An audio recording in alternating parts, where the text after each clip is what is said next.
Powered by the Montana Television Network. This is the 10 o'clock news on Q2, Montana's news leader. Good evening and thank you for joining us tonight on the 10 o'clock news. I'm Zoe Zandora. We begin tonight on the banks of the Clark Fork River, where the search continues for a missing boater who entered the river around the Clinton area. The Missoula County Sheriff's Office says deputies, along with members of search and rescue, were deployed at around 2 this afternoon. SCR said that they are looking for any signs of the boater.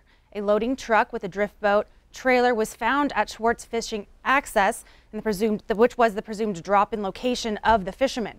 We'll keep you updated as this is an ongoing story.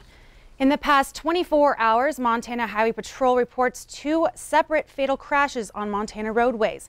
A Big Fork man is dead after colliding with a tree last night. The fatality occurred around 8:53 p.m. Friday. According to Montana Highway Patrol, the 57-year-old was driving a Chevy Camaro north on Montana 35 when he lost control and swerved off the right side of the road.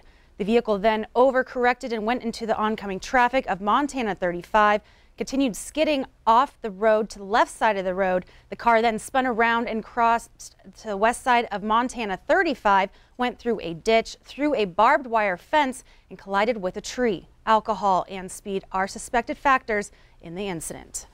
1 person killed in a single motorcycle crash. Montana Highway Patrol is still investigating a crash that left 1 person dead in Judith Basin County.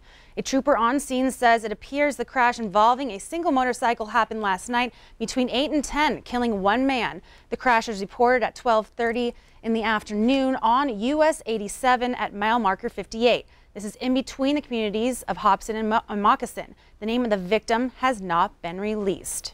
Now we're taking a look at weather. Today was dry and hot and can cause more than just ourselves to be hot. There's some dangers to be involved and look out for, right, Connor? Absolutely. We're talking about dangers in automobiles, and there's more to that than just on the roadways. Your car does get very warm. Looking across the country today, it was warm out there. 90-degree temperatures in a ton of locations. And that 90-degree temperature can translate to some very warm conditions on the interior of your car. Even 80 degrees after 10 minutes will be almost 100 degrees. Now, there's been a number of cases reported in 2018 of fatalities with young children being left in cars, and this is the time of the year to be cognizant of just how warm your car can get in a very short period of time. After half an hour, a 90-degree car is now almost 130 degrees. Now, with that being said, you'll have to worry about that a little bit less come tomorrow as things cool down. I've got your full forecast coming up in just a little bit. All right, thanks, Connor. Downtown, alive after 5 on Thursday, and the Strawberry Festival today marked the beginning of summer events in downtown Billings.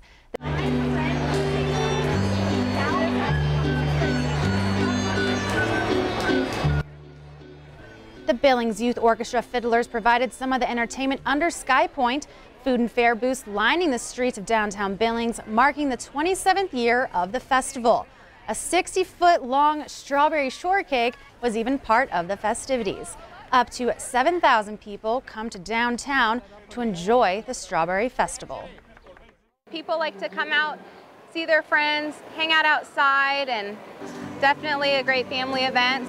Our great 60-foot strawberry shortcake, the chefs and cooks of Montana are faithful to set this up every year, and it's a Billings tradition. That's our whole mission, is downtown revitalization and to promote and support local business here downtown and to make it a really fun place for Billings residents, kind of the heart of our city. You know, we want everyone to be able to be proud of it and to enjoy it. And Natasha also says a national team recently worked with the Downtown Billings Alliance and the City of Billings to outline goals for the next 20 years in downtown Billings. The March Against Drugs and Violence started in 1997 with 12 people, including kids in a little red wagon. About 250 came out for this year's march. Reverend Melvin Terry of All Nations Christian Fellowship Church gave the opening prayer. The Yellowstone County Courthouse lawn was the site for the 21st annual March Against Drugs and Violence. This year's theme, Problem Prescriptions. So often, addiction doesn't start out with meth and heroin. Addiction starts off usually with a casual attitude and access to prescription pills. Each day, more than 46 people die in the United States from overdoses involving prescription opioids.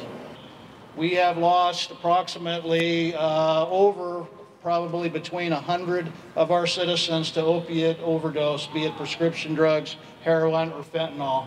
We recognize in the DEA that we're not going to be able to arrest our way out of this problem. Treatment, prevention, these are all things that have been kind of on the back burner for us for so many years. We're recognizing now that it has to come to the forefront. I have over 2 years clean and sober, and I do hope that today, sharing my story, I've helped someone, that I've given someone hope. My challenge to you today is to go home, lock up your prescription drugs. If you're not using them, get rid of them. And today, more than 25 organizations, agencies, and individuals are involved in the march. In Massachusetts, researchers believe they may be on the brink of creating a revolutionary non-addictive painkiller, one that could be a big step forward in dealing with the growing opioid crisis. Kenneth Craig has more. And not many people know they're addicts until they start using. Mark Lochesano felt a gratification from painkillers with his very first pill, prescribed by a doctor for a sports injury. It was the beginning of an opioid addiction that consumed his 20s and nearly cost him his life. I ended up wrapping my work truck around the telephone pole one night on my way home from work, and that wasn't even enough for me to stay clean. Mark is now in treatment at St. Christopher's Inn, run by a ministry of the Franciscan Friars of the Atonement in Garrison, New York. He's part of a staggering number of Americans swept up in the nation's opioid epidemic. But now, these 3 Harvard-trained scientists believe they've developed a breakthrough, a non-narcotic painkiller 50 times more powerful than morphine, but is non-addictive. We were told the same thing about the painkillers currently on the market, that they were non-addictive, that there was no risk for dependency, and look where we are now. The onus is really on all of us to make sure that the scientific rigor is maintained. The team at Blue Therapeutics believes the answer lies in their molecule Blue 181.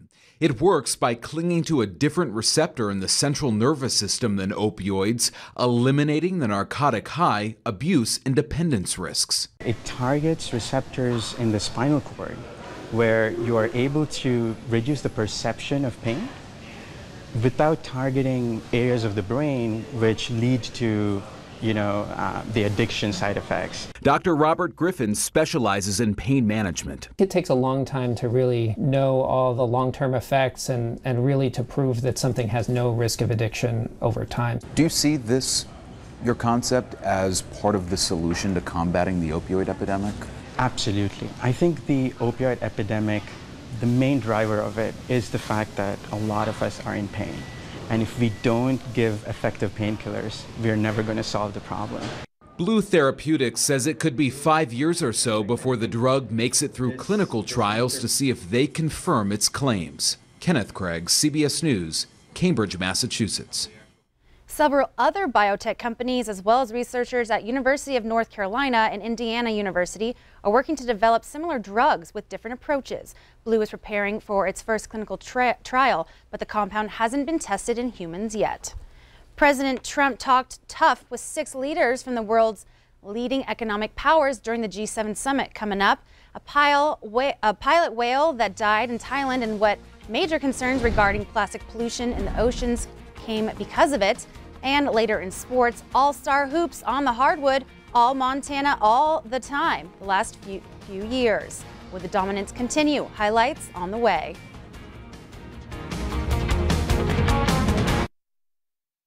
Powered by the Montana Television Network. The 10 o'clock news continues on Q2, Montana's